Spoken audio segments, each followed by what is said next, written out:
Assalamualaikum warahmatullahi wabarakatuh. Kembali lagi dengan saya, Mr. Lukman Splens. Ini adalah jenis tanaman indoor namanya palem kipas. Palem kipas ini pertumbuhannya sangat bagus dan termasuk tanaman yang sangat kuat terhadap hama dan mudah dirawat, juga mudah hidup dimanapun dia berada. Tanaman palem kipas ini adalah termasuk tanaman indoor plant atau dalam ruangan. Bisa diletakkan di dalam ruangan yang terkena intensitas cahaya matahari. Ciri-ciri pohon palem kipas adalah bentuk daunnya mirip kipas.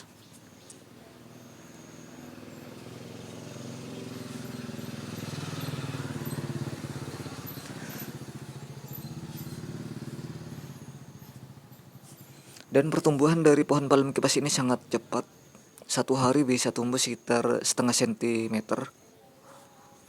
Itu pun juga didukung oleh media tanam yang sangat bagus. Jadi pertumbuhannya sangat bagus dan cepat.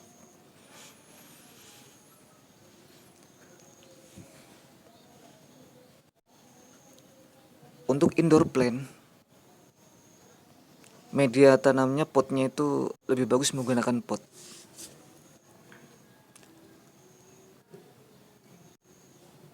Dengan diisi media tanam yang bagus untuk indoor plant. Kalau mau ditaruh di luar juga bisa. Langsung ditanam ke tanah, terkena cahaya matahari 100% juga bagus. Juga bisa hidup. Misalkan ditaruh di depan halaman rumah.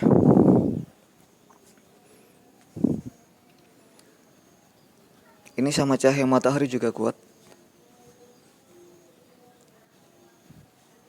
Kalau mau diletakkan di depan rumah juga bisa. Pertumbuhannya juga bagus ini.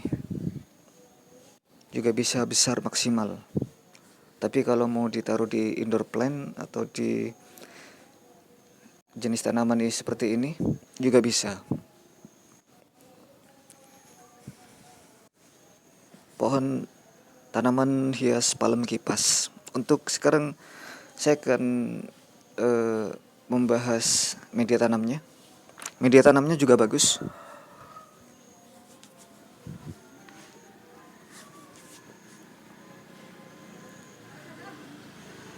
Karakter media tanamnya ini memiliki daya pegang air atau water holding capacity juga sangat bagus karena terdiri dari akar pakis dan sekam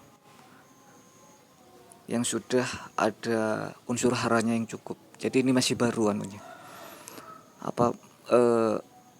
Masih baru diganti media tanamnya. Jadi unsur haranya sangat terpenuhi. Ada akar pakis dan sekam. Dan kalau dirasa nanti sudah habis unsur haranya, nutrisinya, itu terlihat dari pertumbuhan dari palem kipas ini sendiri. Semisal nanti pertumbuhannya macet, itu artinya unsur haranya sudah habis dan perlu pemupukan kembali. Juga bisa menggunakan kompos yang diletakkan di atas media tanam yang ini sekitar ketebalan 5 cm sampai 10 cm untuk mengisi kembali unsur hara yang ada di dalam media tanam ini. Jadi sekitar 3 bulan lagi atau 6 bulan lagi baru bisa diberi kompos untuk mempercepat pertumbuhan palem kipas ini.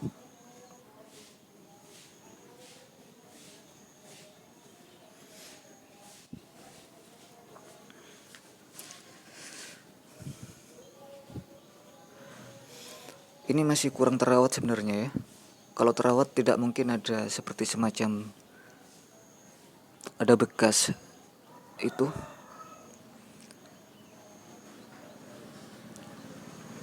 Dan untuk tanaman palem kipas ini harus setiap sore harus disiram. Jadi kalau tidak disiram meskipun apa namanya? Jadi tiap sore harus disiram meskipun sedikit.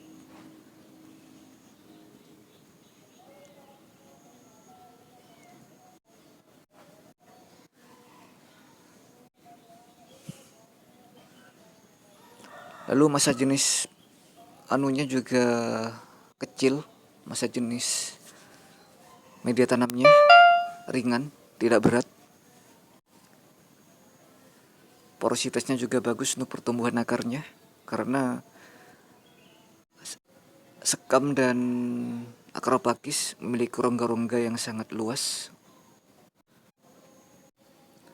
Lalu kandungan unsur haranya juga sangat tinggi ini.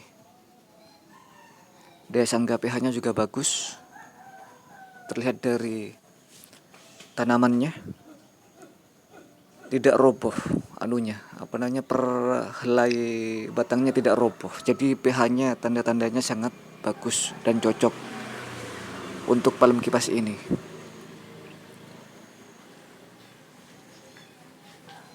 Untuk kapasitas tukar casingnya juga bagus, sangat tinggi atau baik, dan sterilitasnya juga bagus. Tanaman palem kipas ini sangat kuat terhadap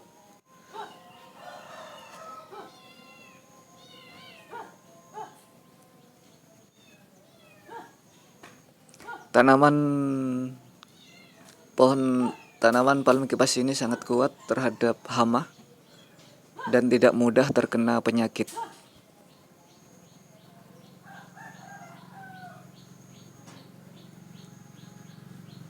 Tanaman palem kipas ini bisa hidup sampai puluhan tahun karena jenis tanaman palem kipas ini termasuk tanaman dari tanaman jenis palmae atau palem.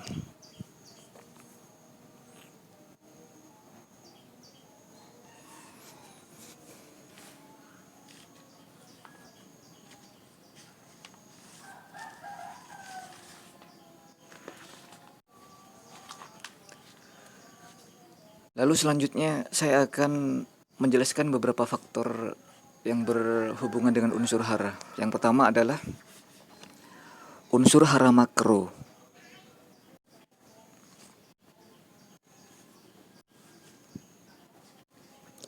Unsur hara makro berisi hara yang diperlukan tanaman dalam jumlah banyak, tetapi tetap tidak boleh diberikan secara berlebihan. Ada batas tertentu yang dapat ditoleransi oleh jenis tanaman ini. Jika pemberiannya berlebihan, akan mengalami keracunan yang bisa berlanjut pada kematian. Yaitu untuk unsur hara makro adalah ada nitrogen, ada fosfor, ada kalium, ada magnesium, ada kalsium. Untuk nitrogen berperan dalam pembentukan sel, jaringan, dan organ tanaman. Selain itu berfungsi juga sebagai bahan sintetis klorofil, protein, dan asam amino. Fosfor digunakan untuk mengatur pertumbuhan tanaman bersama nitrogen secara keseluruhan. Lalu yang selanjutnya adalah unsur hara yang selanjutnya adalah yang makro, fosfor. Fosfor merupakan komponen penyusun beberapa enzim protein, ATP, RNA, dan DNA. ATP penting untuk proses transfer energi, sedangkan RNA dan DNA menentukan sifat genetik tanaman.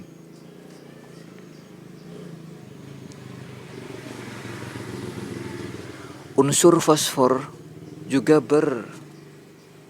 berperan pada pertumbuhan benih, akar, bunga, dan bunga. Jadi unsur fosfor atau unsur P juga berperan pada pertumbuhan benih, akar, dan bunga. Bersama dengan kalium, fosfor dipakai untuk merangsang pembungaan. Hal itu wajar sebab kebutuhan tanaman terhadap fosfor meningkat tinggi ketika tanaman berbunga. Fosfor atau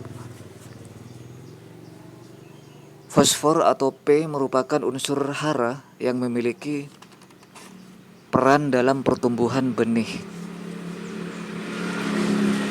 Lalu yang selanjutnya adalah kalium. Kalium berperan sebagai pengatur proses fisiologi tanaman, seperti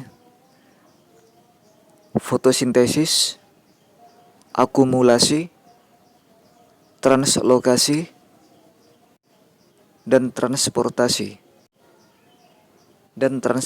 karbohidrat maksudnya. Lalu membuka dan menutup stomata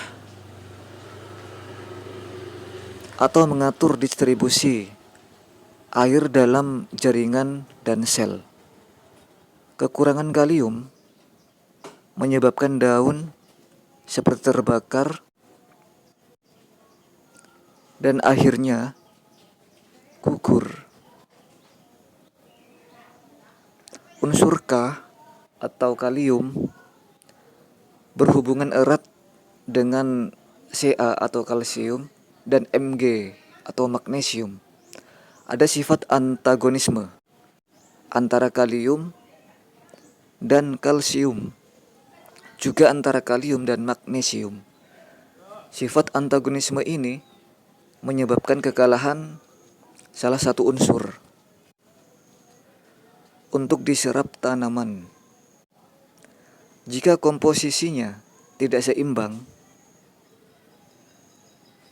unsur K diserap lebih cepat oleh tanaman dibandingkan dengan magnesium.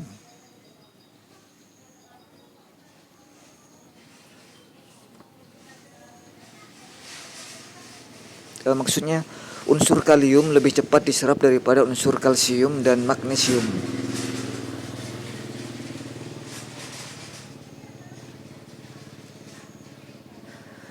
Jika unsur kalium berlebih, gejalanya sama dengan kekurangan magnesium, sebab sifat antagonisme antara kalium dan kalsium. Pada beberapa kasus, kelebihan kalium gejalanya mirip tanaman kekurangan kalsium. Kekurangan kalium terlihat dari daun yang paling bawah, yang kering atau ada bercak hangus. Bunga mudah rontok, tapi daun hangus.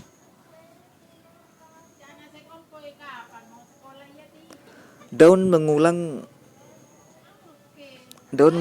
ke bawah dan rentan terhadap serangan penyakit. Kelebihan K menyebabkan penyerapan kalsium dan magnesium terganggu. Pertumbuhan tanaman terhambat sehingga tanaman mengalami definisi. Dan selanjutnya unsur hara yang selanjutnya adalah magnesium atau Mg. Magnesium adalah aktivator yang berperan dalam transportasi energi beberapa enzim di dalam tanaman. Unsur ini sangat dominan keberadaannya di daun, terutama untuk ketersediaan klorofil. Jadi kebutuhan magnesium sangat diperlukan untuk pembentukan daun dan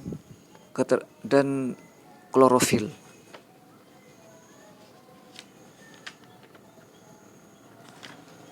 Dan juga memperlancar untuk proses fotosintesis.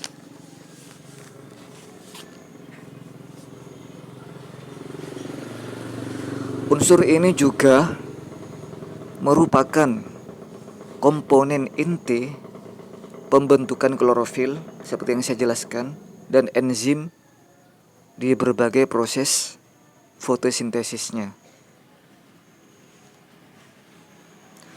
Kekurangan magnesium menyebabkan sejumlah unsur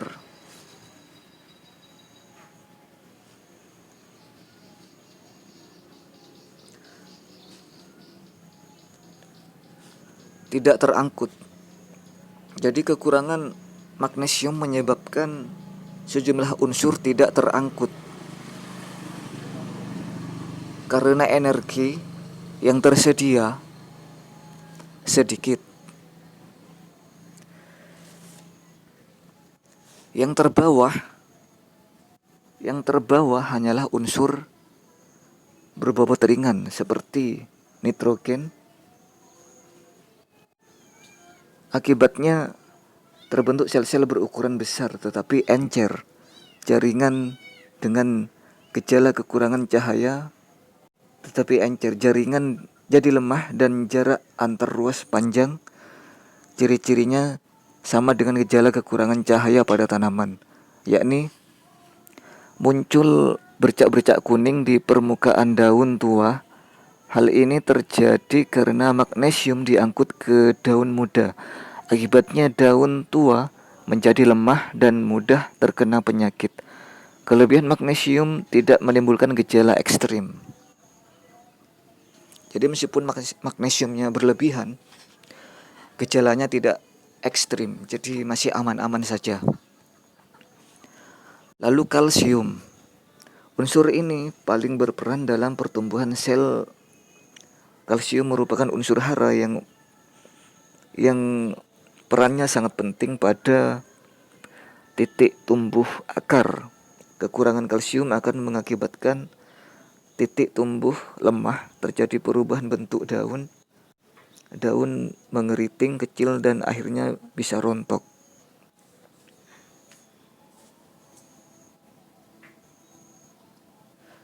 Kekurangan kalsium juga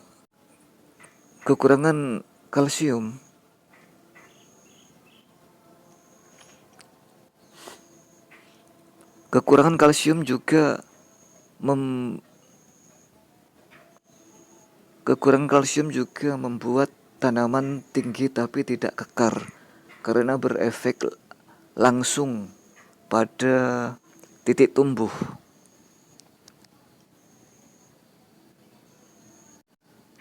Kekurangan unsur ini menyebabkan produksi bunga terhambat, bunga gugur. Juga efek kekurangan kalsium. Kelebihan kalsium tidak berefek banyak, hanya mempengaruhi media tanam saja.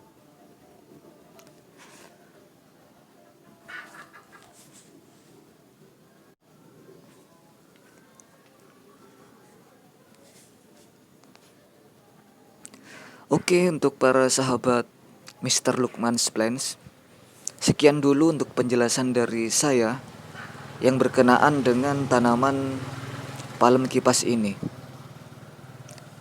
Dan jangan lupa tekan like, subscribe, bunyikan lonceng pemberitahuan untuk tidak ketinggalan mendapatkan notifikasi dari tanaman palem kipas saya ini yang ada di rumah saya ini. Akhir kata, wassalamualaikum warahmatullahi wabarakatuh dan salam sejahtera untuk kita semua.